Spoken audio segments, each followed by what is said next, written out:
Our favorite comedians then and now, next on Retro Serial.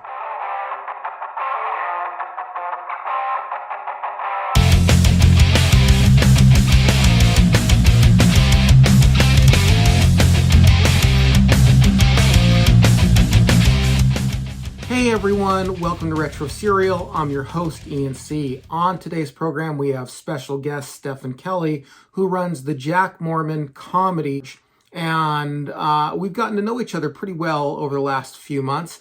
And I wanted to have him on the show to talk about comedians of the Gen X era, but also our favorite comedians just over the years in general. And you're going to hear all about it. So I'm not going to take a lot of time to introduce the show. It's just about our favorite comedians and comedy in general, and our favorite comedians growing up and our favorite comedians of today. But I do want to warn you that a couple of normally this is a clean show, and there are a couple things in there that are a little blue, and you even hear me personally say a curse word near the end. I'm just letting you know that in advance. And I explained actually that this curse word is actually found in the Bible. So don't flip out too much over that, but I do want to let you know a heads up on that. And with that said, we're going to get to the program. But before we get to the program, please don't forget to hit that like button, hit the subscribe button, and please share this on your favorite social media. Those three things right there mean the world to me and us here at Retro Serial, and they're free for you to do. If you want to know when these things are available so you don't miss a single episode, please, by all means, hit that bell notification and you'll be notified as to when these videos come out. Also, if you want to take it a step further and you actually want to support us financially, you are more than welcome to follow the links below to both our Patreon page and our Venmo page. Our Patreon page, you'll find two levels of support. There's first of all the Cornflake Club, and it's just $3 a month, and it's just like a thank you. It's a tip jar. Here's a little money your way. But if you want to be on the Insiders Club, you have to join the Honeycomb Hideout. It's $5 a month, but with that, you get most all videos and most all podcasts one day in advance. Well, you at least advanced enough that you can say you listened to it before everybody else listened to it. And I totally understand if you don't want somebody taking even $3 out of your account every month and you just want to give a one-time donation, or perhaps you want to give a larger sum donation. You're welcome to do that too. You can follow the Venmo link, and it is at Singularity_Productions, at Singularity_Productions. And with all of that said, now let's get to our interview. Go ahead and start. Well, hey, everybody. Welcome to the program. You've already heard the introduction to this. Again, I don't want to belabor the point to introduce an introduction, but we are going to be talking once again about stand-up comedy and stand-up comedy growing up Gen X, and maybe a little before, maybe a little bit after, and we'll just loosely see how the conversation goes. With me, as always, is my co-host, Thrash Pondo Pons. How are you doing, my friend? Doing same as always, only more so. All right. Well, hey, actually, I need to pin everybody so we're all up at the same time here. And that makes sense, doesn't it? And then that way we all get a little, there we go. Okay. Both of us are really into stand-up. You and I have both been into stand-up for a really long time. And I've got a new friend that I've made over the last couple months here. He's our special guest today. We're just going to have a roundtable conversation about stand-up comedy. Steffen, how you doing, my friend? Oh, I'm doing great, man. And happy to be here. Happy the subject we're going to talk to, Gen X comics coming up. I love those late 80s, early 90s comics. So I think it's a really golden era of comedy. Yeah. And I met you at the Jack Mormon Comedy Hour. Yes. Here, baby. Yeah. And you started that, right? Yeah, we started that a little over a year ago, but we did learn right in. We had to call it Jack Mormon Comedy because apparently there's a Jack Mormon Comedy Hour up in Salt Lake somewhere. So we are Jack Mormon Comedy without the hour now. Oh, okay. All right. So it's just Jack. So we got to make sure we don't get sued here. Yeah, exactly. Right. You know, you got people, they go get their business license under the Jack Mormon Comedy Hour and they stole my dreams. Well, it's very interesting because you called it the Jack Mormon comedy, but you weren't Mormon growing up. No, if you look up the definition of Jack Mormon, it's actually a person that is a non-Mormon that lives in a Mormon community that is sympathetic and or friendly with his neighbors. So it's kind of a sign out there to being like, hey, we're having a sacred meeting here tonight, guys, but our tiny cups have whiskey in them, not water. So, you know, just giving them the heads up. Right on, right on. I didn't know that. I always thought Jack Mormon was like somebody who that's that, terms get used like the way they're used, And Hmm. so I always heard Jack Mormon was like somebody who like grew up in the church but wasn't ever really part of it or anything like that. Yeah, So yeah, they can give it a few different definitions. Like somebody maybe that was part of the church and then left it, and as they got older and stuff, they'd also be considered a Jack Mormon. There's a yeah. few definitions in there, but Well, I'm glad you've got a that definition because I mean I kind of fit the bill as well because I did not grow up LDS myself, but I grew up I've been in Utah since 1980, and hey, yeah, I moved here when I was 7 years old, and I've been here where I am currently in southern Utah since '88. And man, I'm telling you what, I've seen this town grow so uh rapidly, but what was the emphasis of this? What made you want to open it up here in St. George? You live in Vegas. yeah, at the time I wasn't. At the time I was chasing this comedy dream. I was actually living in my car and traveling around. I went to Austin for a month and went to Denver and Dallas. And while I was on my big old spirit journey, my car broke down. So I had to move in with mom, Oh, And as soon as I got there, I had that itch. I had to still do comedy, and there was no comedy in town to do. So I went and started asking bars for somewhere we could start something, and it just grew from there. and was Fire Station the place we go to? Was that like were they very friendly to it at the from very beginning, or did you have to fight for it, or how did? I walked in and it must have just been like the right place at the right time because they were just thinking about trying to start doing some sort of entertainments, like get DJs and trivia nights, and they hadn't really started anything yet. So I walked in with a pitch on the comedy show, and it fit in right away. They're excited for it right away, and it took off right away. The first few nights after people knew about it, the rooms were packed, and then our first few big shows we did, we were selling out, and it just kind of, I don't know, it was like lightning in the bottle type of thing. It just struck and it's stayed there ever since. Yeah. Well, I'm very thankful for it because, stand-up's always something that I've wanted to do. And I'm just getting my feet wet in it. And I love it. And I grew up loving comedy, loving stand-up. I mean, I'd listen to stand-up all the time, and I would always have things going through my head. Oh, I could kind of tell a joke about this. I was always a stand-up comedian in my head. And growing up being a pastor, I didn't grow up being a pastor, but I've been a pastor for years. I would always tell jokes over the pulpit. You know what I mean? I would always be these kind of funny things here and there.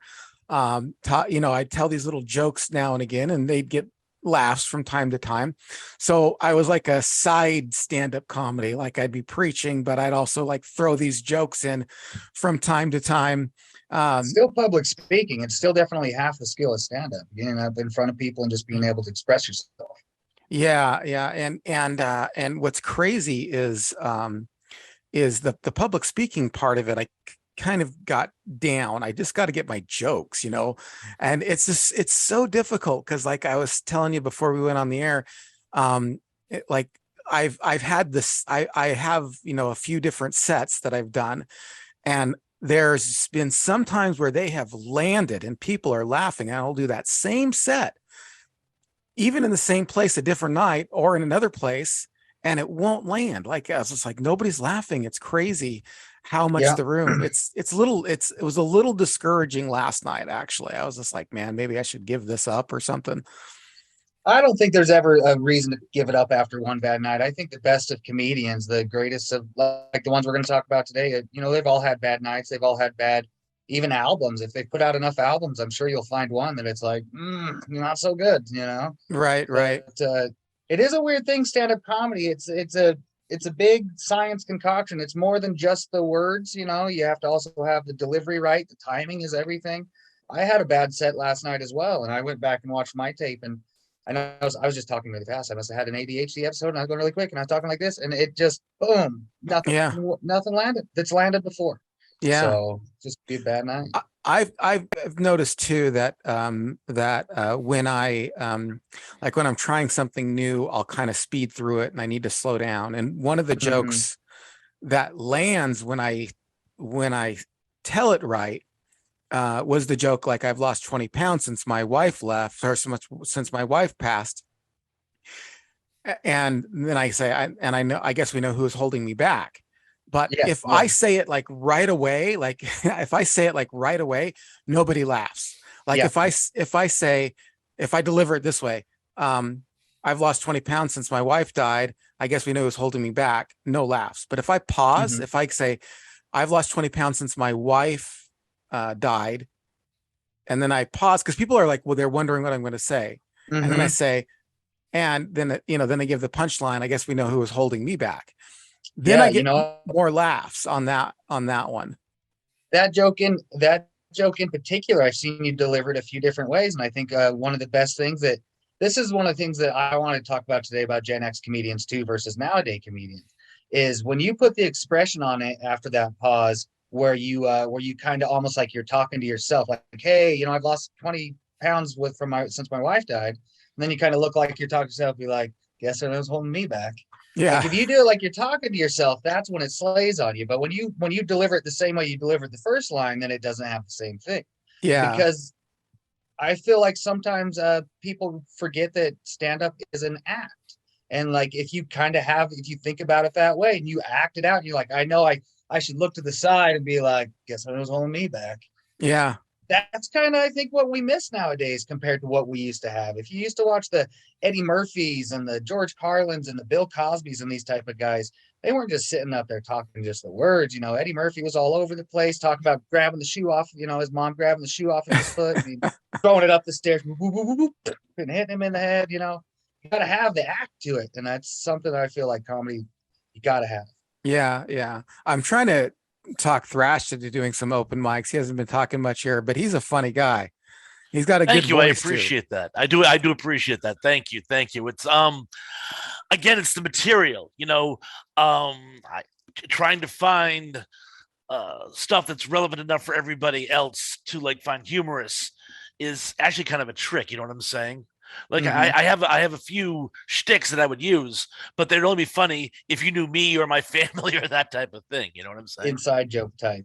Yeah, Exactly. I Exactly. seen and I kind of know about that coming into it because I know just kind of how public speaking works, and I see that mistake being made. Even though I'm new at comedy, I'm not new at how to put together words. Mm-hmm. And I see that kind of happening from time to time. There's a one guy, he's a funny guy, but he's telling jokes about his industry. And I don't want to give it away who it is because they might listen to this, who knows. And I don't want to hurt his feelings at all. But it's just like, that's funny if you're in that industry. But Yeah. we're not in that. I mean, I could tell that would be funny. Like your friends are around and you're talking about what you do for work and how this came up at work. It's just like, but it's not really funny for everybody else. Yeah. It's so you got to think of something that everybody's going to think is funny, not just what you say in front of your friends and stuff. And speaking of like you look at albums and stuff like that.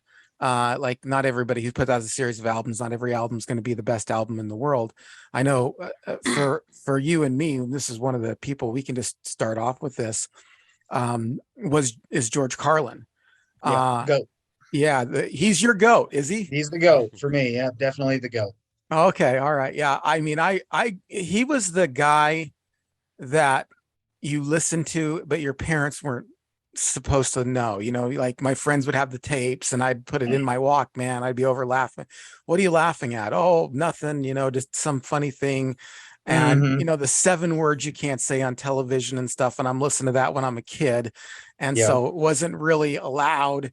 But I mean, I loved his stuff. I mean, he was amazing.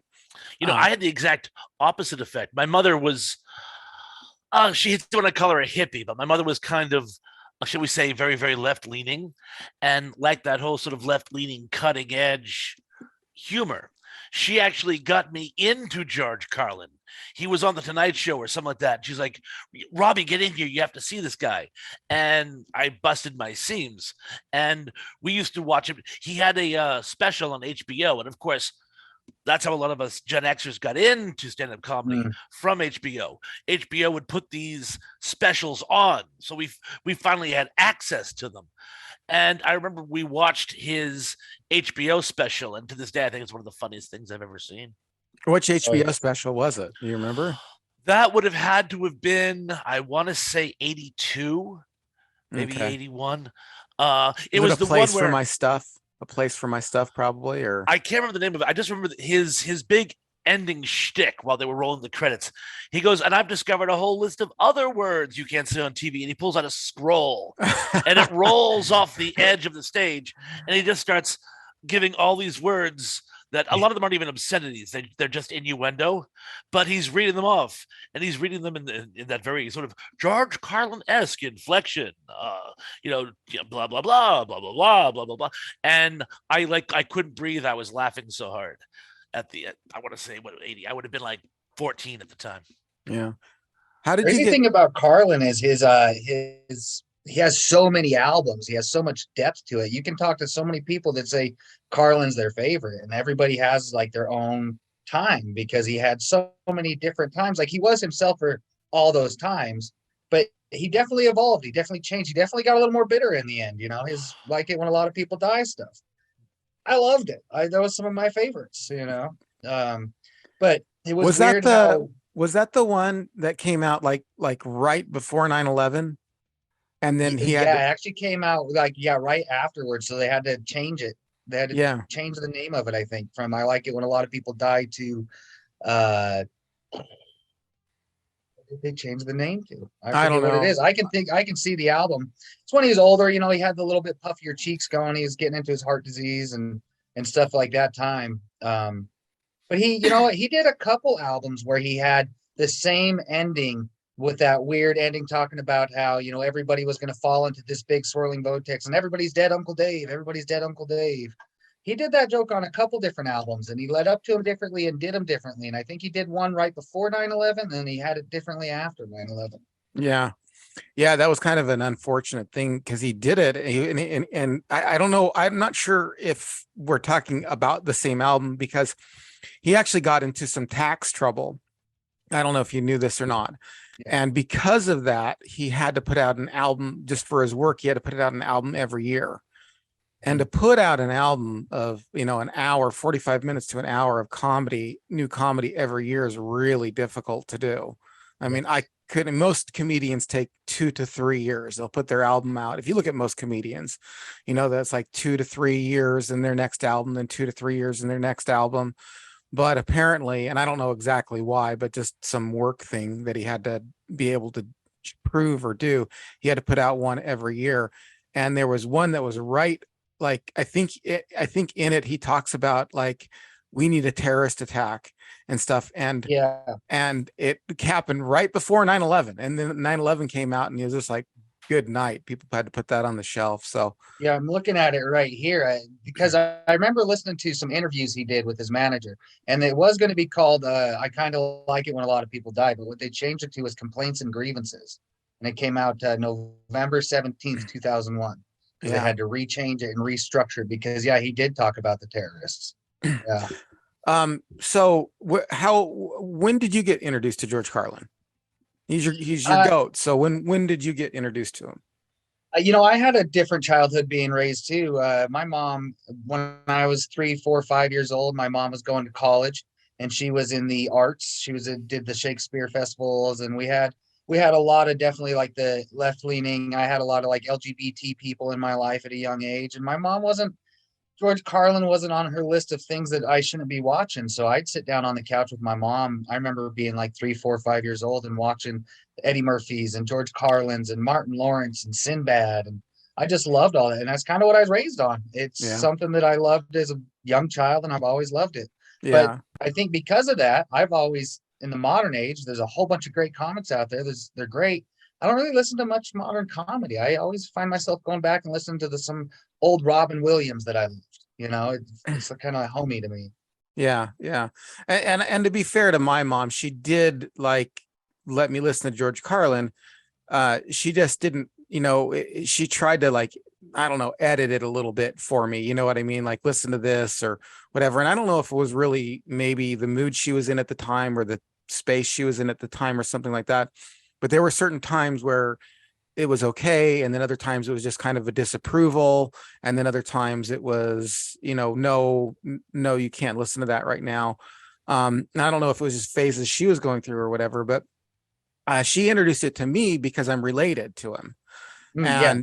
And I'm kind of at the like I go by ENC, which is kind of a moniker because it's Ian Carlin, ENC, and it spells out ENC, ENC. And it was a moniker based on the fact that there was more than one Ian, in my class growing up. And so I was ENC. I was either Ian with an E or ENC, as opposed to an ENF. So that's how they would distinguish me in class. They'd be like ENC, ENF. And so, so I think that I can't remember the last name of the guy. It's like Fielding or something like that. And so they just called us that, and being from a small town, our paths crossed quite a bit. So that was a moniker that kind of stuck. It was like ENC and ENF. Oh, we got them in the same class again for this class. So they had to distinguish us. And, I wanted to step in, and I kind of caught between writing like if you notice, like when I'm here, it's ENC.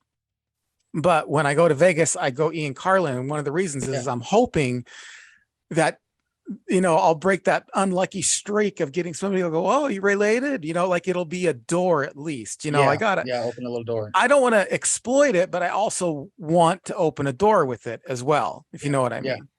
Yeah, but you also don't want to claim it too much too if you don't feel like you're ready for the doors that open. You know what I mean? Like if you get thrown on some all of a sudden, like, oh, you're Ian, you're George Carlin's nephew or whatever. Let's give you a 35-minute set over here at the casino tonight. Like, oh, hey, I'm a Carlin, but I'm not Carlin yet. Okay. Yeah, right, right. Well, the other thing too is and I always tell people this, I've never met him. I don't know that side of my family. I've not been involved with my dad's side of my family at all, like nearly my whole life. So it's not as cool as and I say that right up front too. I'm not trying to promote myself in that way. And I'd say it right up front. Whenever somebody asked me, I'm like, yeah, but I never met him. I did Dat Fan's show Sunday. And he asked me too. He's like, well, is you related? I'm like, yeah. And I said right up front, I said, it's like, because he was like, oh, we've got comedy royalty here. And I'm like, whoa. I was like, please don't put that on me. I got maybe 5 minutes of funny material and a lot of stuff I'm working on. Like, I'm not there yet. Yeah. So, I try to be honest. I try to be honest about it. You reminded me of a story earlier when you were talking about your mom would kind of be wish-washy on when you were allowed to watch that or when you weren't allowed to watch that growing up. I actually used Carlin. I have this memory. I was probably like 10 or 11 years old, and I was going with my friends to go watch a scary movie. And my mom was the type of lady that when she was around other moms, she wanted to look like the best mom. So she decided to do this whole, Steffen, are you allowed to watch the Scream movie? That's rated R. I don't let you watch rated R. I was like, Mom, we don't talk about enough anymore. Pussy farts. Yeah. Because at the time we would just watch Carlin together. So come on, Mom, I'm gonna go watch this movie. Yeah. It was pretty funny. It's a good memory of mine. Well, your mom's pretty funny too, actually. She is, and she loves it. That's why she raised me doing theater at the SUU, and doing all that type of stuff, and very into comedy herself. So she's a big reason why I do what I do today. Yeah. She was there when the very first time that I did an opening act, or I did an act. I signed up there, and you weren't there that week. I think you were, and you were coming up from Vegas with somebody, but you got a flat tire or something like that. Oh yeah, I don't know. Something might have been. There's only been a few times I've missed. It's usually because of the kids or something. I know Sean missed because of a flat tire, but I was there that night. Oh, okay, all right. Oh, I might have had a show actually. I think that was the night I did the show with the porn stars down here in Vegas. Yeah. Oh, wow. Well, no, yeah, there was going to be somebody who comes up. There was somebody who was supposed to come up, and it was the night that there was a big wedding there, party there, and you couldn't hear Yeah. anybody. Yeah. And she hosted. And I'm actually kind of glad because it kind of took the nerves a little bit out because nobody could hear me. So I was just like, this is the worst for everybody else, but for the very first time me doing it, I'm glad because nobody can just the volume of sound that was coming from the other room was just deafening, and people were literally like walking off stage that first night. They'd go up and do like 2 minutes and then just like and walk off because you could not hear. And we were all crowded around the speakers to hear, but these people were just, I don't know, they were and that room's so bad when it comes to the acoustics in there. It's terrible. It is terrible. It's really bad. I remember George, but my favorite stuff of George Carlin was the drugs with the dopey, sneezy. Oh, yeah, I remember that one. That was an older one. Yeah, that was older. And then A Place for My Stuff was really good. And he had really good observational comedy on stuff like that. Yeah, and What Am I Doing in New Jersey was one of my favorite ones.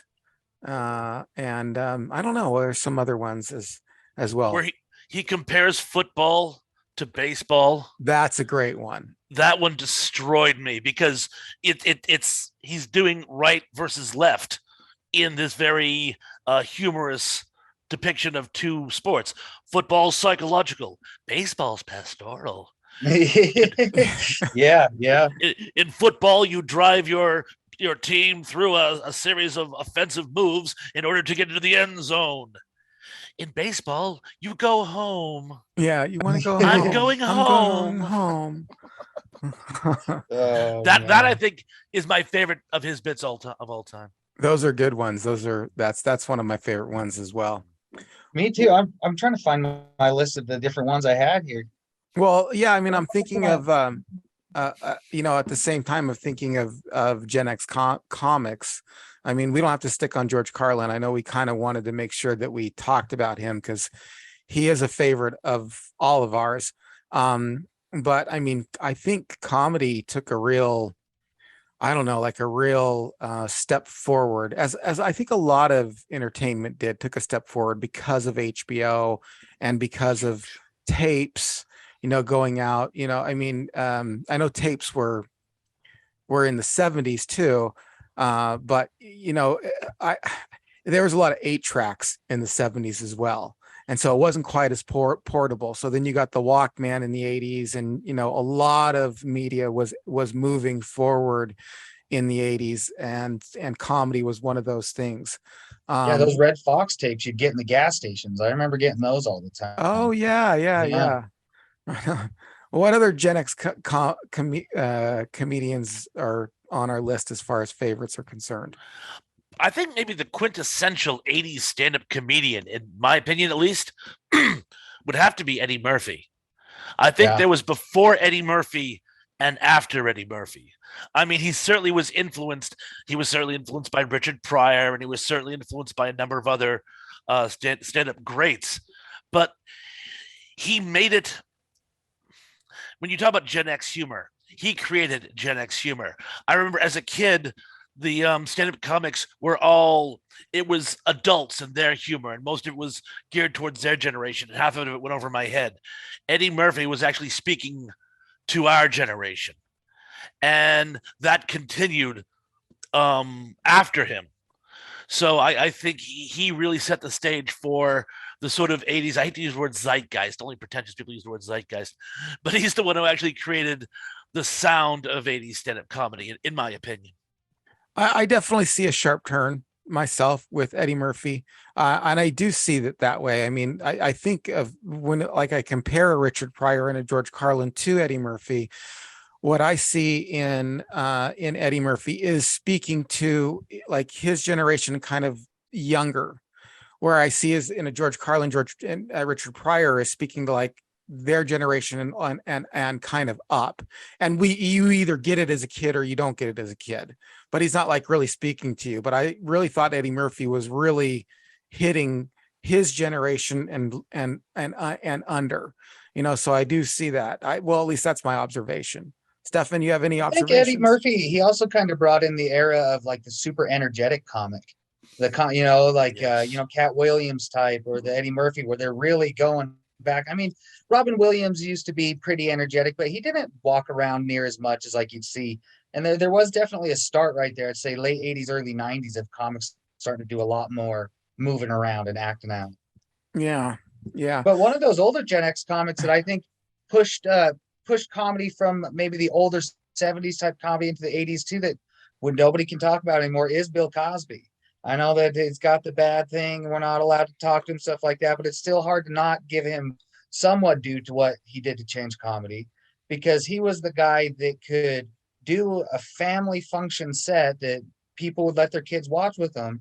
But in the middle of his set, he's talking about getting really drunk and, toilet bowl. And, in a way, he was able to sit there and do that adult comedy to the kids. And that kind of, I think, started letting comedy itself breathe more with, while Carlin's doing the 7 words you can't say on television and everybody else is pushing the real limits, Cosby kind of pushed the limits in a weird way too. It was different. Yeah, I loved Cosby back then, and it's difficult because, of course, the whole thing that overshadows him now, but we can't erase the past. I mean, he was a great comic of that era. It was that Bill Cosby himself was hilarious. I listened to that several times. I listened, every time it came on HBO, I would watch it. And he was able to do clean comedy but mature comedy at the same time, so everybody could listen to it. Go ahead, Thrash. And speaking to what you were saying earlier, Stefan, about a sense of timing, when Bill Cosby told one of his humorous anecdotes, it unfolded in a very deliberate sense, yet and at the same time he never lost the audience. They remained riveted. I remember one of the funniest things I think the man ever did. He was talking about having to cook breakfast for the kids, and he gave them chocolate cake. Yes. And we were having a ball. Yeah. Daddy is great. Yeah. You made the chocolate cake. And we were having a ball until, and he pauses after that until, and the entire audience just goes bonkers because y'all know where it's going. He didn't say until my wife walked in, because that would have been funny. He lets us extrapolate. So we actually tell the joke to ourselves. And it was brilliant. And again, I think one of the funniest bits the man ever did. Yeah. Well, we just recently lost a comedian who was a 90s era comedian. That lady, I'm going to forget her name, and I'm sorry I forget her name. I wasn't a terrible fan. Judy Tenuta.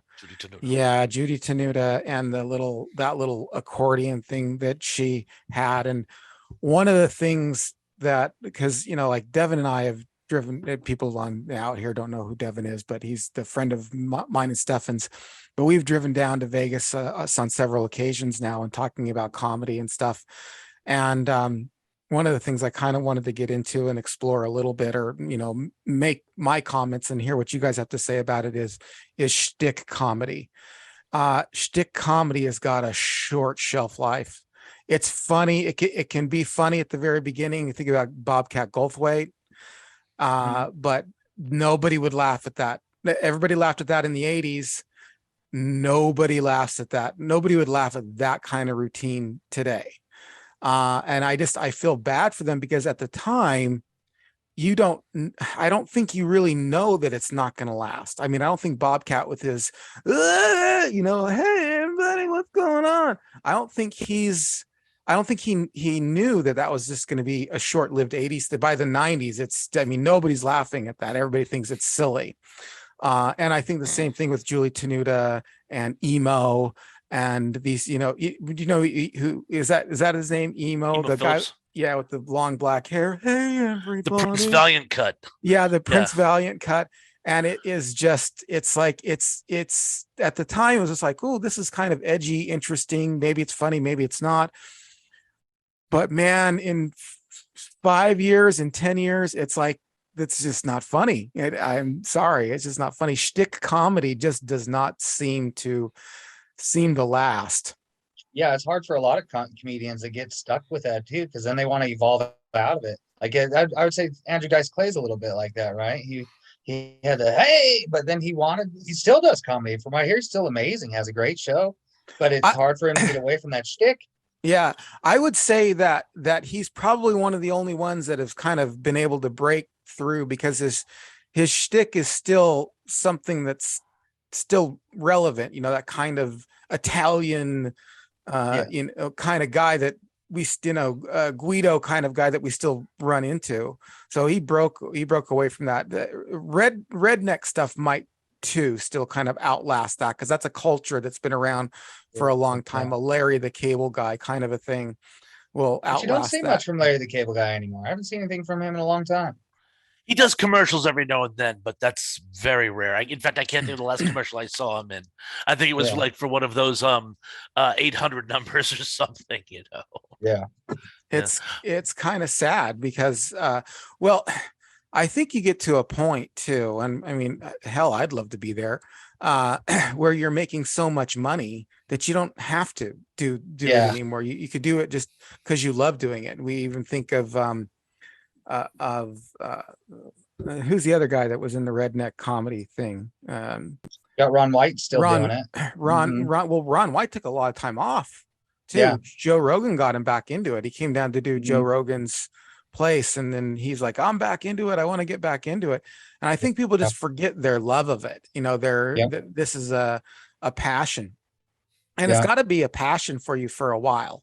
It's just like with the podcasting too. I tell people all the time, say, "Oh, I want to start a podcast. I want to start a podcast." It's like, you got to know that nobody's paying you to do this for a long time.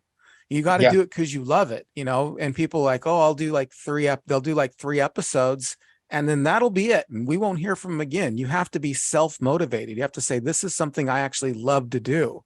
And so, and so people, I think, we'll bring back to, I think it was Larry the Cable Guy we were talking about, is I think sometimes we just forget, you know, we just you love doing it at the beginning, and then you make money, and then you get stuff working for Geico and all this stuff, and then you get this money rolling in, and you realize, I don't have to go anywhere, I don't have to do anything, I'm bloated, you know. And I think you forget until you're reminded again, then they have their comeback.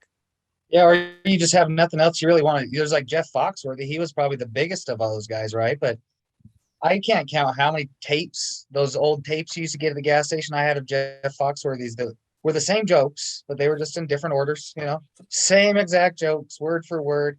And he could just, you know, you might be a redneck, could only go for so long. And I think he just burned that candle, and he had nothing else he really wanted to do.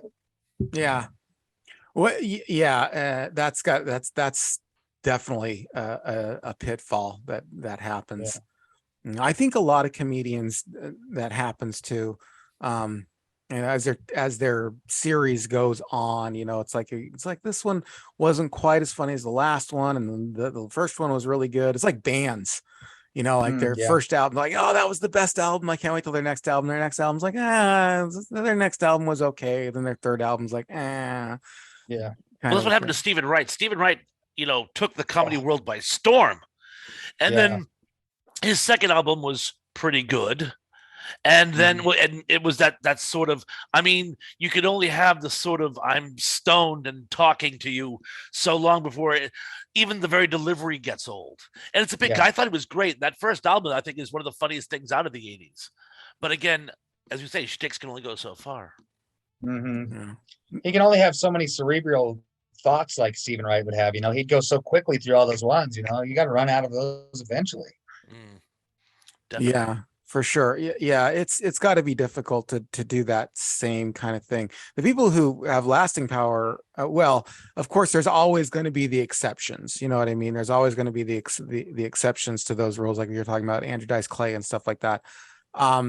But the people that I see that seem to have the lasting power are the people who don't do shticks, who just make, you know, do observational comedy or storyline comedy, or, you know, tell stories about themselves and going to the, you know, what happened to them at the store and stuff like that. Those guys are always coming up with funny stuff. Their material just gets funny all the time. I think of somebody who came out, I think I know he was doing it. He's one of my absolute favorite comedians. That's Brian Regan. Yeah, do you like Brian Regan? I love Brian Regan. Yeah, he's hilarious. Yeah, he's He's probably hilarious. the best clean comic ever. Probably. Yeah, definitely, for sure. He's listed. He's listed as one of the top clean comics. And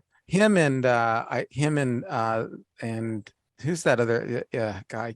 I'm Jim sorry. Gaffigan's pretty Yeah, high Jim up there, I'd say. Gaffigan. Yeah, Jim Gaffigan are pretty funny for clean comedy. Also, Something I'd let my kids watch. Yeah. Yeah, for sure. But like his stuff I still think he's funny. I watched his latest one. I still think I thought it was great. Thought it was on point. Mm-hmm. The one before that was on point too. Yeah, I was jealous. A few weeks ago, a bunch of the comics down here got to see Brian Regan. He came into one of the little bar shows and was hanging out. I guess he's just the coolest guy in person too. He just sat there and bought shots for people and got drunk with everybody, took pictures with all the comics. They all had it on their Instagram. He's a really cool dude from what I hear. I'm so jealous. I want to meet him one of these days. Yeah. He's been my hero. So besides George Carlin, who was another hero of yours, Steffen?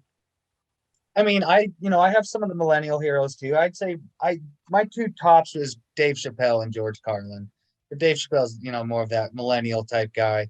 But I liked his early stuff, and it's because the way I was raised, where I didn't really have a filter on my radio or my TV, and when the rap era was starting, I was listening to the worst rappers when I was listening to all that stuff. So his early jokes, Killing Them Softly, I had on a DVD.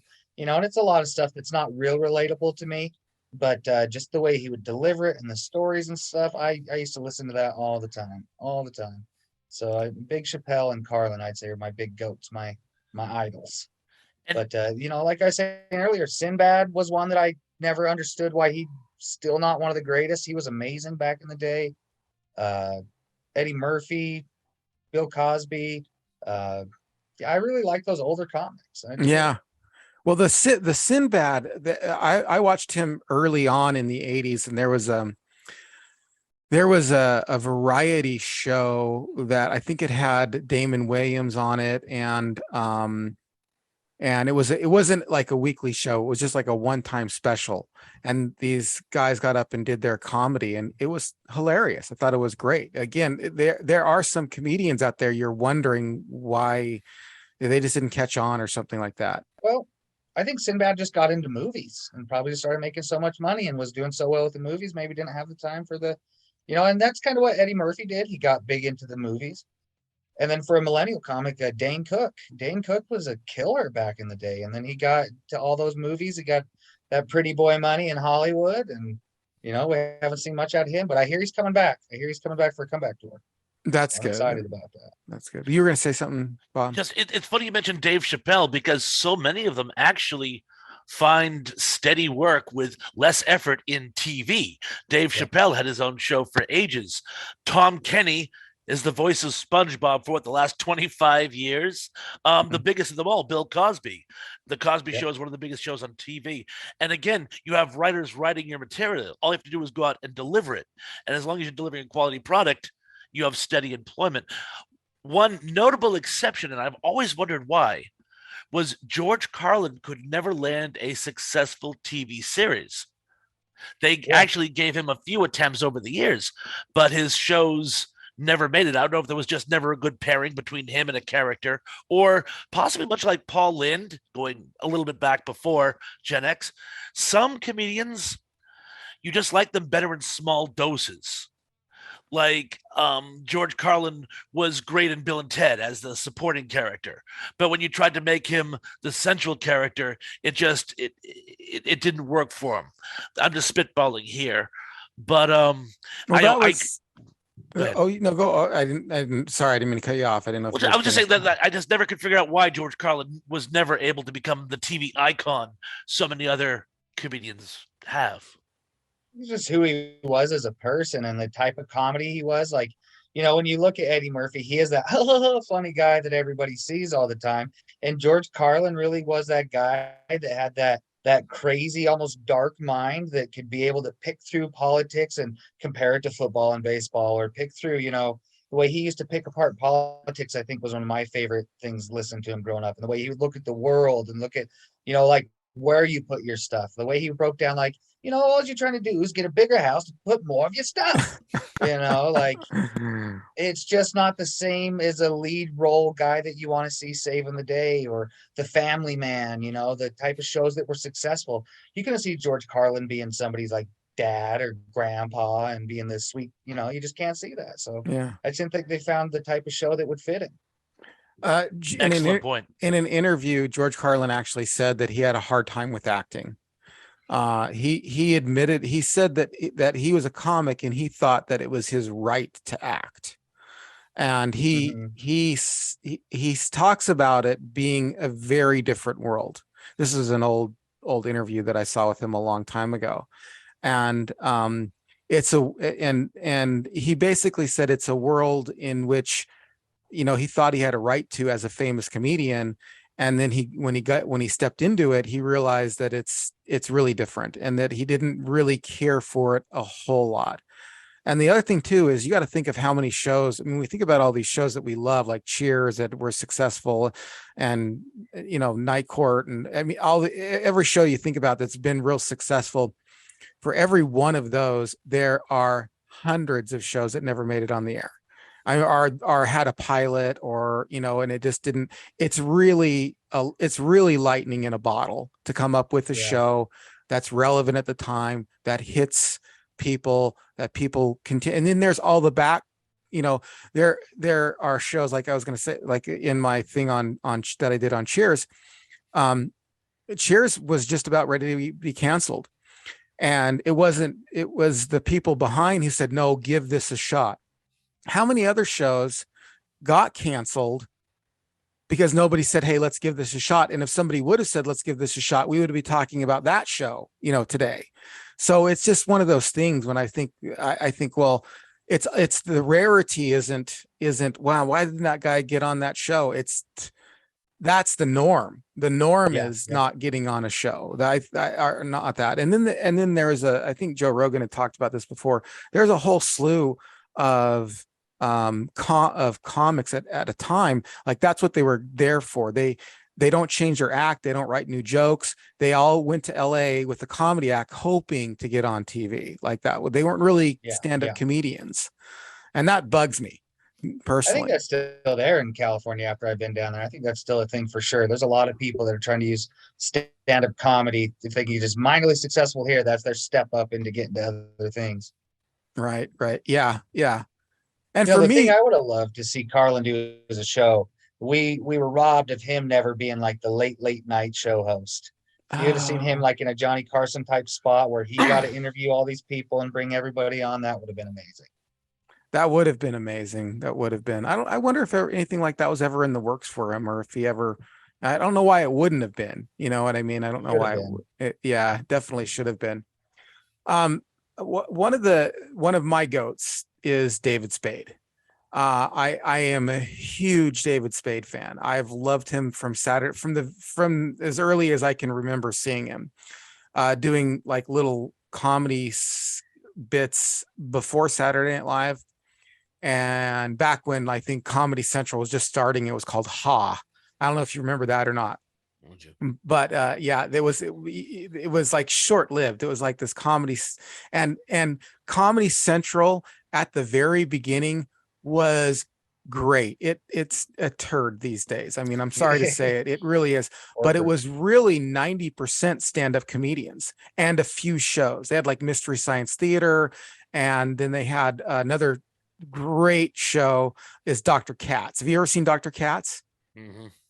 Have you seen it, Stefan? Squiggle Vision. I have not. Oh my gosh. Oh, Amazing, you got to stop funny. what you're doing and go watch that show. They're free on YouTube, but basically it's a cartoon, and it's a comedian. His name was, I can't remember, something Katz. Maybe it was Stephen Katz. No, that's the singer. But anyway, he plays a therapist in this cartoon, but he has comedians come on the show and sit on his couch like he's giving them therapy, and they kind of do their routine on, but in a therapy session. Yeah. And it is hilarious. It's I'll really check good. that out. I've never heard of that. Dr. It's Sean Benjamin plays his son who never moved out. Yes. His slacker son, and it was very, very funny. It's really good. Yeah, he had so many comedians on, but the early days of Comedy Central were just comedians. That's where I first got exposed to David Spade, and then I saw him on Saturday Night Live, and I'm like, why do they not have this guy on more? Every time he's on, he kills. I mean, I know why now, because I'm a big David Spade fan. I've listened to his books. I've seen lots of interviews with him and stuff. So, I mean, he was there to write for he's actually got Emmys for writing, but he wrote for other people. So whenever he would write for himself, they'd go like, don't do that. Write something for Rob Schneider, write something for this guy, right? So he wrote a lot on SNL, but he just wasn't out front there as much. But every time I saw him out front, I loved his Hollywood Minute. I'm sorry Eddie Murphy got upset about that. I think Eddie Murphy needs to take a chill pill. I mean, he's made fun of so many people. And I know he kind of they're friends now, friendly now with each other, but that's just, I mean, you spend your life making fun of other people, and then somebody makes fun of you and you get all butthurt about it. That was just crazy. And hypocritical. Yeah. But he swore he would never do Saturday Night Live again after that. He punished the entire show for one crack. I mean, I believe, again, he lifted the ban, but still, everyone just kind of went, Eddie, really? Eddie did also kind of think of himself as that royalty, though, don't you think? He did think of himself as a celebrity amongst celebrities. He kind of had that attitude. I think you're hitting it right on the head there, Steffen. Mm-hmm. Yeah, he did started to take himself a little too seriously. And at the time he had I think he had 2 or 3 movies that bombed at that time. And that's right when David Spade said that. He said, "Oh, well, a falling star," because he had 3 movies that bombed right then. It makes sense the way you were explaining David Spade to me, though, because for me, David Spade is the movie star guy, but I seen him in all the movies and watched him on SNL and stuff like that. And I never did see much of David Spade's stand-up. I think I've seen a couple, but nothing that I remember real sticking out with David Spade and doing actual stand-up comedy. But I know he's at Wise Guys all the time still, and he's still crushing from what I hear. Yeah, he does a lot of stand-up, but he doesn't record it. And so it's kind of sad because he's only got 3 specials. That's it. He's only got 3. He's got his very first one he did on HBO, which is free on YouTube. Watch it. It's hilarious. I actually, if there's anybody that I feel like I kind of imitate a little bit, it would be David Spade. I consider myself maybe a clean version of David Spade with a little kind of sarcastic throwaway jokes kind of thing here and there. I haven't done as much of it because we get 7 minutes at Jack Mormon and we only get 3 there, and he tells stories. And while he's telling a story, he does these throwaways. So I haven't really been able to do that. But in some of the jokes that I'm going to try, maybe even tonight, I'll see how that works. But that's one of the things that's upsetting is he's only got 3 specials out, and his 3rd special is on Netflix now. But the middle special is the first 2 are great. The 3rd one's really good too. But My Fake Problems, that is hilarious, man. You gotta check that out. So he's one of my favorite Gen X comedians. What else we got as far as Gen X comics go? Spit them out there. Let's riff on these guys. Let's talk about them. Well, I want to throw out Dennis Leary. And the reason I want to throw out Dennis Leary, one, because I thought he was great when he was doing those MTV bits back in the 80s. I thought they were great. But he's also from my hometown. We were both born in Worcester, Massachusetts, same neighborhood even. And a little more synchronicity here. He's exactly 10 years to the day older than I am. He and I share the same birthday. So I figure I have to represent Worcester, Mass, and say Dennis Leary. But again, he was that very sort of cutting edge, that sort of almost biting, angry humor that was so known in the 80s. And again, I don't know if any of you saw him do his shtick on MTV. He used to do like little just they were almost like commercials, but they were like stand-up comedy bits on MTV, and it was usually just him doing rapid fire things that made him angry, but they were actually very, very funny. Yeah. Yeah. He did have an anger to a lot of his stuff, but that was so funny about it. I thought Dennis Leary was great. I'm going to be the turd in the punch bowl. I did like Dennis Leary, but he stole a lot of material on his first album From Bill Burr, yes. From not from Bill Burr. From it's another guy. He was a fairly famous comedian here. Let's see. Yeah, I remember the story. And I'm sorry, I had the name wrong. Yeah. But supposedly, I thought they were friends and collaborated, and that was later proven that they borrowed material from each other. Of course, it's hard to tell because the other comedian died of cancer, so he can't come out and say. That other comedian, and Richard Jennings? Huh? No, Richard Jennings shot himself. Yeah, Richard Jenny, that was horrible. That was sad. I'll look it up here because it's worth looking up. Yeah, please do, because all I can think of now is Bill Burr. And that clearly isn't another correct. comic. While you're looking at it, that I've thought about, and maybe he's not quite Gen X, but he was like early '90s. Was Eddie Izzard? He was the tranny before being a tranny was cool. Eddie Izzard's great. He was hysterical. He was amazing, and I'm surprised he hasn't had more. In the days of Caitlyn Jenner and stuff, I can't believe people didn't start throwing back to the GOAT Eddie Izzard. But I guess he's a little bit different than what they are nowadays. He was a little bit more, running, jumping, climbing trees, and then putting on makeup while you're up there. I always loved Eddie Izzard growing up. He was great. Bill Hicks is the guy. Bill Hicks, thank you. Yeah, Bill Hicks was the guy. Yes. Yeah, Bill Hicks. His original material was very much like Dennis's, but he was before and he was coming up, and then I really have a problem with comedians stealing jokes. I mean, I'm new at it. I'm not anybody to say to judge anybody, but I mean, theft is theft. Yeah. We've had a little problem with that in our own little community lately, I guess. There was a big stink last night. Oh, did you ever end up getting right? Everything went out good for you last night? Yeah. No, he was riding with me. I wasn't riding with him. So, okay. So that, yeah. But what was going on? Was there? Well, I guess Denver's been said to have maybe been taking people's jokes lately. Somebody says that he was doing a famous comedian's jokes a few weeks ago. And then last night, I guess when he was doing his set, someone yelled that's a Sean Fitzsimmons, his WNBA joke. It was a Sean Fitzsimmons joke. He does Fitzy and Friends up here. Oh, did he? Oh, yeah, so I guess he went outside the parking lot and went to ask somebody for a cigarette, and somebody chewed him out. I didn't. I don't know if it's purposeful because he told me a joke too. He's like, I'm thinking of this joke. And I was like, that's an Adam Sandler joke, Brady. And he's like, oh, it is? And he's like, yeah, it is.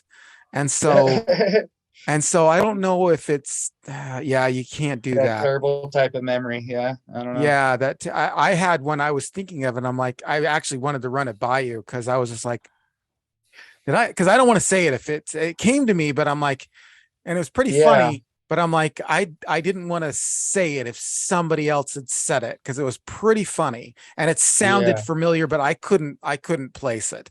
And I'm not I would, if it ever came up accidentally, like you're just kind of on stage and you say something, that's one thing. But when you think about it beforehand and you're like, oh, okay, that's somebody else's joke. I can't. There was another person who told a joke on stage last night that was very similar to one guy who goes there, and I can't remember the joke. I had a little bit to drink last night, so I can't remember, but I remember thinking, oh, that guy who he normally goes on first most of the time. I was just like, that sounds like either he got it from him or him got it from, I don't know if do you remember hearing anything like that or no? I don't know if I remember any other, but I don't know if I pay attention that much sometimes. I don't remember anybody doing joke, and I wasn't even in the room, I guess, when Denver had his thing, because I guess somebody yelled out that across the room that was somebody's joke during the middle of his set while he was on stage. But I Oh, wasn't really? even in there for that. Yeah, Yeah. I wasn't That's a even in there bummer for too, that. because Denver's original stuff is hilarious. I mean, Yeah, I yeah, think it's fun. It's like he's talking about single moms and like he's hoping yeah, he's hoping his kids get raised by single moms. So yeah, I think that was hilarious. So Could it be sometimes inadvertent too, by the way? Like this is a yeah. true story. Years ago, I remember I came up with this bit where um it was during the whole Taliban situation, and I did a shtick where I took um the Banana Boat song. Come, Mr. Taliban, tally me a bomb. A day like, oh man, we're gonna blow up. Yeah, And someone actually came to me and said, whoa, whoa, whoa, you stole that from someone. I go, no, I didn't. But yeah, there was a comedian who did an almost identical bit, which, and I swear to God, was done independently. But it was just a case of, well, it's synchronicity. There's yeah. the word Easy Taliban, and, ones. Like, yeah. you know, well, so do you think Mhm. that could be the case in some situations, or do you think this guy really stole? Definitely, there's a lot of times where two people just have the same premise, and it's not even close to the same, but people will be like, "Oh, he stole a joke," because the premise was kind of the same. And it's like, well, not really. There, but we all have the same thoughts, and generally, like you want to be the first guy to be able to hit that thought that we're all kind of thinking, but no one's fully thought out yet. And those are the most successful ones. So comics stepping on each other's premises, I think that happens all the time, especially when you start getting a little bit higher in the game to like the Trixes and Jimmy McMurrin levels and stuff like that, just above where we're at. That stuff happens a lot, but it's just because they're all going after the same, especially when they're trying to do current event type stuff. That yeah. happens a lot with current event comics. But Well, definitely, it's not always just stealing. But sometimes you're like, no, okay, word for word, that was the same joke. yeah, for sure. And like Same you're exact saying punchline. too, like I mean, there's only so many jokes you can tell about being a dad or you know what Mhm. I mean, or a husband joke or something. We all have kind of the same thoughts, the Yeah, the wife burned the casserole. Okay, yeah, everybody's gonna tell a joke yeah, similar to that, and it's not stealing. It's just yeah. we've all been through that, and somebody Mhm. else is talking about it too. Well, and So sometimes you inspire other I noticed when I first started in Vegas, I have a lot of jokes about being divorced and going through a divorce. yeah, yeah, As soon as I start talking about being divorced a lot, other people are like, "Oh, I went through a divorce. Mine wasn't anything like his, but I want to talk about my divorce." And it's like, just because we're both talking about divorce does not mean we're stealing jokes. We're just talking about divorce. It's right. we all have gone through it. But some people are weird like that, and they want to get extra touchy. There's some people down here in Vegas that you got to watch out for because they like to try and get touchy because then they're gonna talk about you on their podcast, and then they have something to complain about. You got to watch out for those targets. Oh no. Yeah, Yeah, I can see how that. Yeah. Yeah. yeah. Well, yeah. That's a bit touchy. That's a bit of a touchy subject. And I think probably the one guy who stands out is Carlos Mencia, as far as the Yes. joke thief guy, Yeah. whoever. But I mean, he was Which is just also very unfortunate because I seen him live not long ago at the Dirty at 12:30. Shout out to the Dirty at 12:30, everybody, Las Vegas. Yes. hey, It's great stage, great performance, free show to go to on Friday nights. It's a place to be. He's coming there again next month, November, Carlos Mencia. And the night I watched him, I think he was on stage for like 3.5 hours. And there's no way you could say all of that was stolen material. I mean, 45 minutes of it was him getting drunk and pulling his pants. He brought some old lady on stage, sat her down on the chair, and then pulls his pants off and sat down on her lap, giving her a lap dance. It was hilarious. If you're there at 3:30 in the morning, everybody's sloshed. It was hilarious. So yeah, yeah, it's yeah. sad to see that with someone like Carlos Mencia because he really is talented. He's very, very talented. Yeah, yeah. And there's not really a lot of need for it, in my opinion, either. I mean, I'm thinking of funny stuff all the time. I always have been, even though, like I said, I'm new at comedy. I just that now I'm like, thinking of how can I work that into a joke? Mhm. How can I work that into material?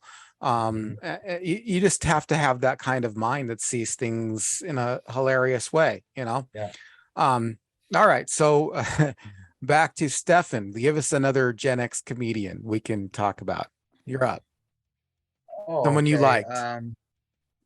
What about maybe women can be like a Paula Poundstone? I was a Oh big fan of Paula yes, Poundstone growing up. I was too. I was Yeah, too. my She was mom loved her. We used hilarious. to watch her again and again. And I can't remember a lot of her jokes, but I remember her demeanor, oh, and Paula Poundstone was a great that I don't think gets the same rub that she probably deserves. Yeah, my wife actually saw her live one time down in Laughlin or something like that. So, I'm and pretty she sure I was, saw her on a billboard in Vegas not long ago too. I think she's still out there, still hitting the streets and doing it. yeah, she took a hiatus for a little while, but now she's back. I think she's back, and I think Mhm. she's hilarious. I mean, she's the girl who did the Pop-Tart joke, like you go to eat Pop-Tarts and like you eat a whole box, and she explains like why you're eating the whole box. Like the first packet you open up, that's just a snack. And then Yeah, you open the second packet because you're not, you're not full off that first packet. Then you've got that third packet in there. And at that point, you're just cleaning up, It's yeah, got, and that's how you yeah. make it through a whole box of Pop Tarts. Yeah, she was hilarious. And what I really like, and this kind of crosses over with almost with girl comedians and clean comedians at the same time. Um, is I don't want to think of a clean comedian as a clean comedian. I want to think of him as a good comedian who happens to be clean. That's the best kind right there. Where Mhm. you're laughing your butt off or whatever, and then you walk away from that going, oh, that person didn't tell a bad joke the whole time, or a Yeah. dirty joke or whatever. And not that I mean, look, people tell jokes whatever they want to tell. Mhm. That's not up for me to decide or whatever. I'm here to do my thing. But I also see the same thing as, but if you want to be clean, you kind of are fighting a little bit of an uphill battle. And I feel the Yeah. same thing about women too. They're kind of fighting an uphill battle. It's almost like, oh, we're going to hear women jokes, Yeah. and she's one of those ladies. This is like, no, I heard hilarity. I laughed my Mm. ass off, Yeah.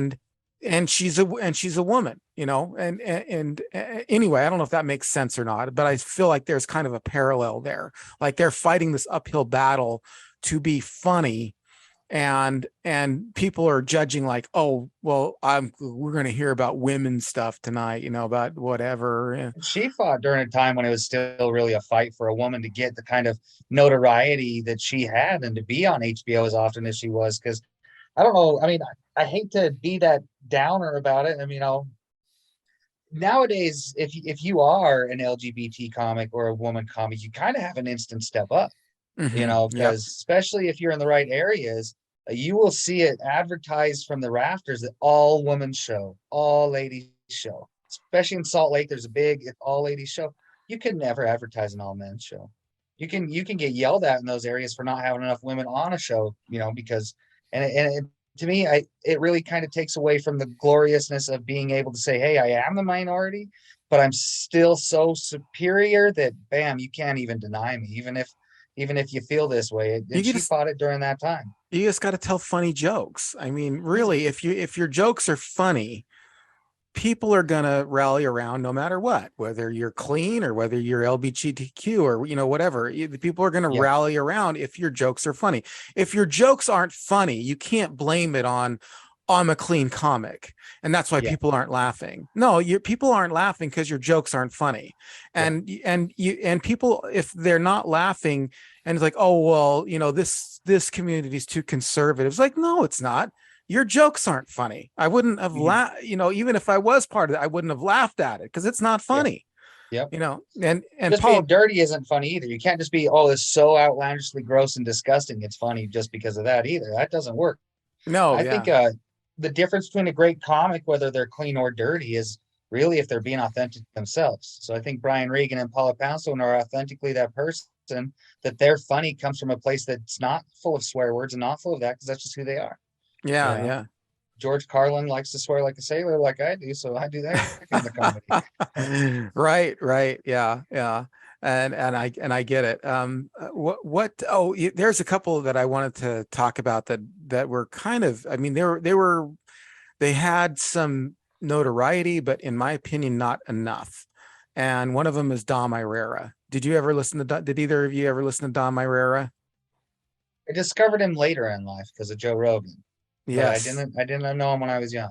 Yeah. Yeah. I didn't discover him until he was one of the first comedians on Dr. Katz. And I listened to him on Dr. Katz and I started looking up his stuff. Very funny. And one of those comedians you're like, oh man, I mean, I guess he's doing okay. I mean, you know, I think anybody who makes a living off of comedy and doesn't really have to do anything else is, in my opinion, a success. You know what I mean? Yeah. That's well, it's even, and it all just depends too on like your goals and your motives too. Like for me right now, it's just to have fun. So I'm not getting paid. Doesn't matter. I feel like I'm a success because I'm doing what I set out to do. I'm just having fun.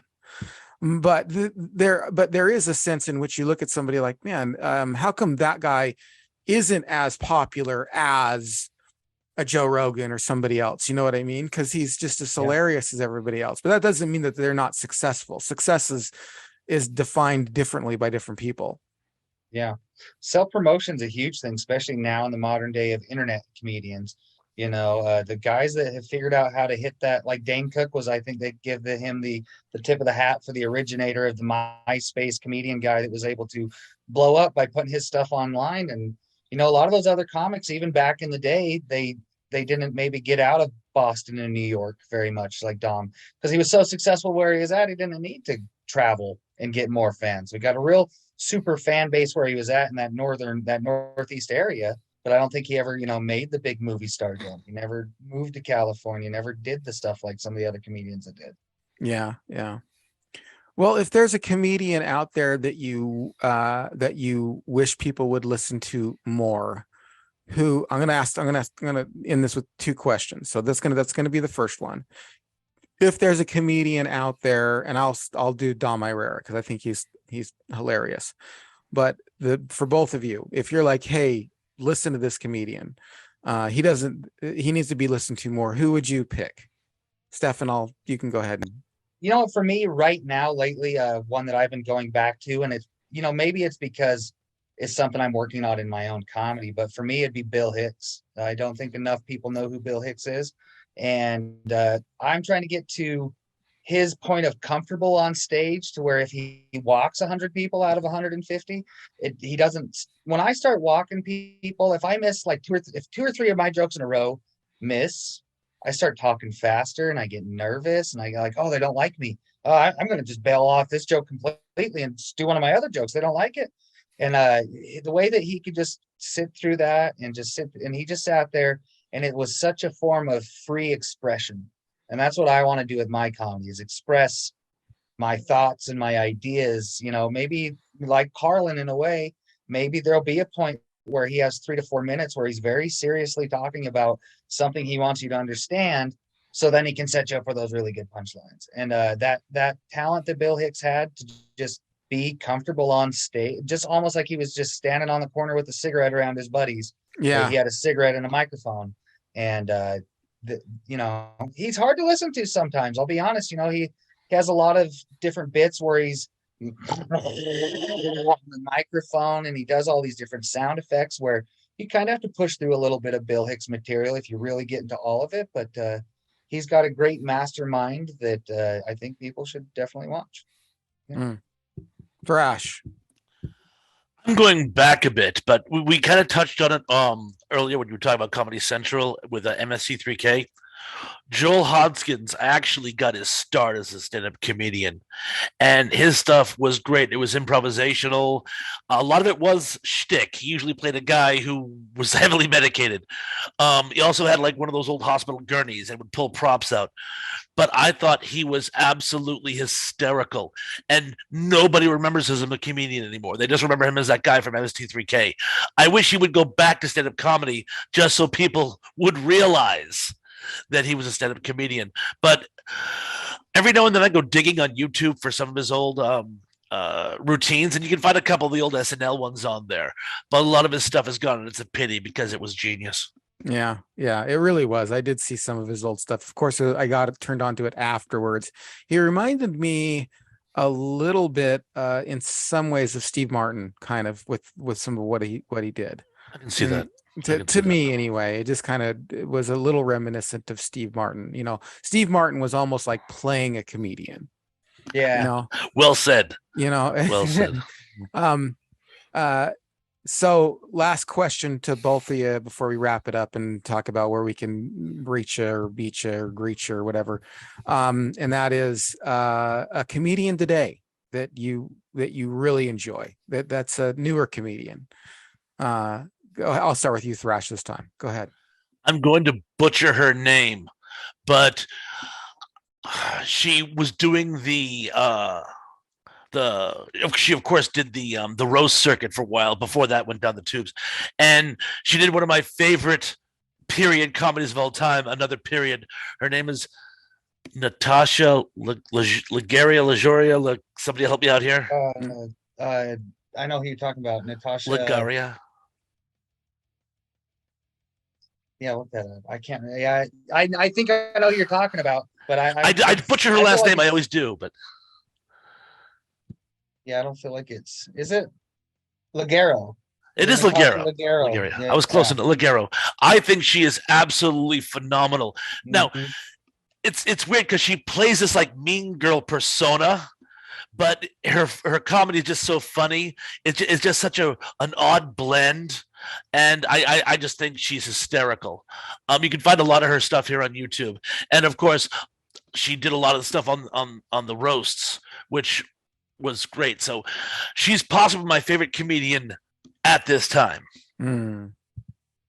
Well, mine is, and I'm going to say, because I said it the last time, mine's Nate Bargatze. I love Nate Bargatze. I think he is hilarious. He's been doing it for a long time, but he's finally just getting the accolades that I believe he so richly deserves.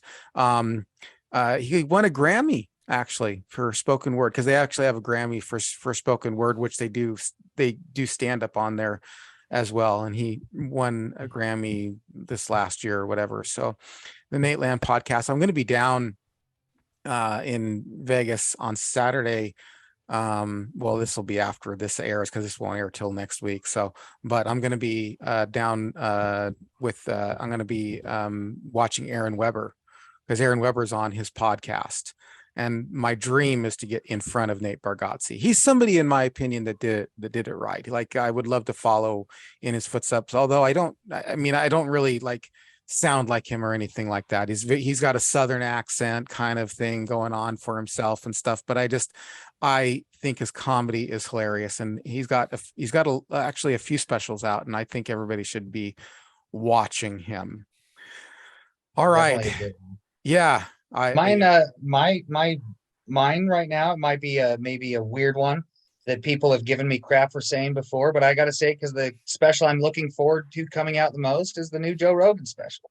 I gotta give it up to the man, Joe Rogan. Some people like to say different things about his about his stand-up versus, his stand-up so good because of his, he's just getting all the notoriety from his podcast. But I love his stand-up, and I've always loved his stand-up and what he does for the comedy community. And I'm a huge fan of the Joe Rogan podcast. So right now, currently, I got to say he's the best. Yeah, definitely, for sure. And saw him when I was in college some 30 plus years ago. He was doing that up in the Northeast. They have this they call it the college circuit. They go from Boston to upstate New York and back, and they do colleges aren't great for stand-up comedians anymore, too PC, But I saw him. He actually came to my college, and he actually zinged me.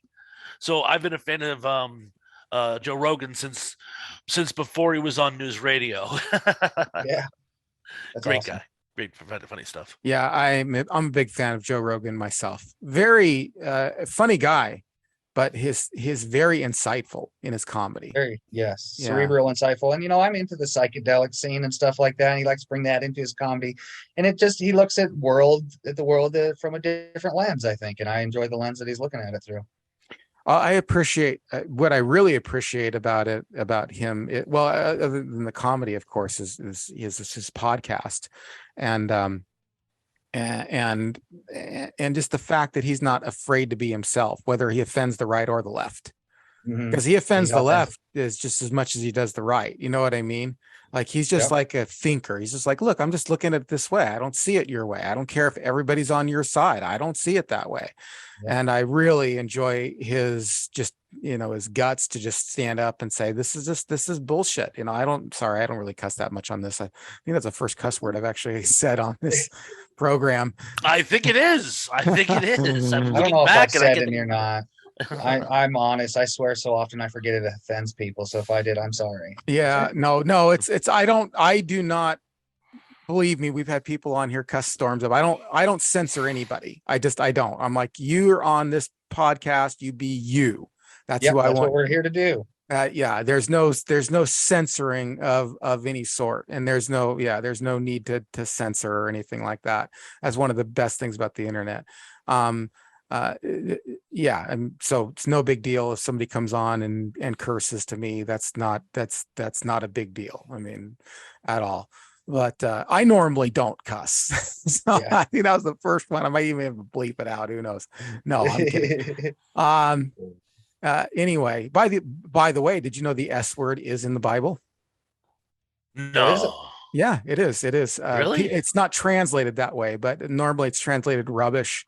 But it's in one of Paul's letters, I can't remember, he says that he talks about his good works being and it normally translated rubbish, but the Greek word is scubaline, and it is the S word. It's the S word. Yeah.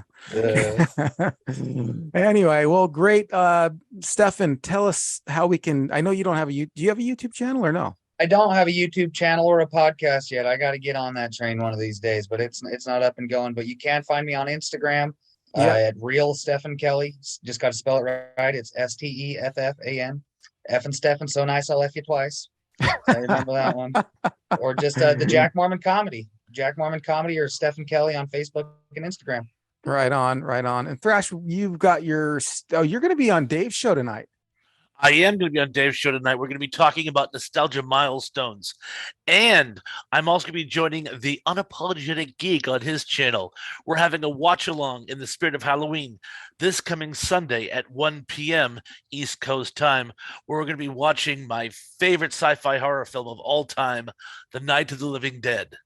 Hey. And we're going to do like a sort of MST style watch through, and that is on his public domain theater. Yeah. So please check us out. That's cool. I've gotten I had him on our show last week, and I've gotten a lot of good reviews on that one. He's amazing. He's like awesome sauce. And we're going to get him on again, though. We're going to get him on again. And Steffen, you are always welcome to come back on this program. Thank you so much for having me. This was a great time. Yeah, it was a really good time. I like a lot of conversations. Like I think like 10% was about Gen X comics, and the rest was us thinking about comedy and stuff. But those are the best conversations. We just want to see where the conversation takes us. So, so if you're cool with it, not this Monday, but the Monday after, you'll be on the live show, and it's Monday in the evening. I think it's 5:30 your time, 6:30 our time. If you're available for that, what I normally like to do, everybody knows this, is I'll have a guest on. We'll do it in this Zoom room where we just talk to ourselves about it. And then I open it up to the public to kind of say, hey, we're going to talk about Gen X comedians. And then they'll feed us, and then we kind of riff on whatever. And they get to ask you questions and us questions and stuff like that. So if you're up for it, because this will probably come out either Monday. I'm hoping Monday I'll be able to have some time to do the intro and cut it and all that stuff and put it out there, and that gives people time to chew on it and then go, okay, these are the questions I want to ask. So if you're interested, you're welcome to come on the Monday live stream. All right, awesome, man. And seriously, anytime you have a topic you want to talk about it or whatever, hey, let's riff on it. Let me know, because you're always welcome to come. And I will see you later tonight, actually. Yes, for sure. 8 o'clock down at the Station 2 bar, guys, of my comedy. Yeah. Have fun. Yeah, we do. And I'm co-hosting tonight. Yes, the great co-host, ENC. It's going to be one you don't want to miss. Definitely, if you're around St. George, get down there. All right, man. Well, thank you very much, and we will talk to you guys soon. Stay retro, everyone, and stay safe.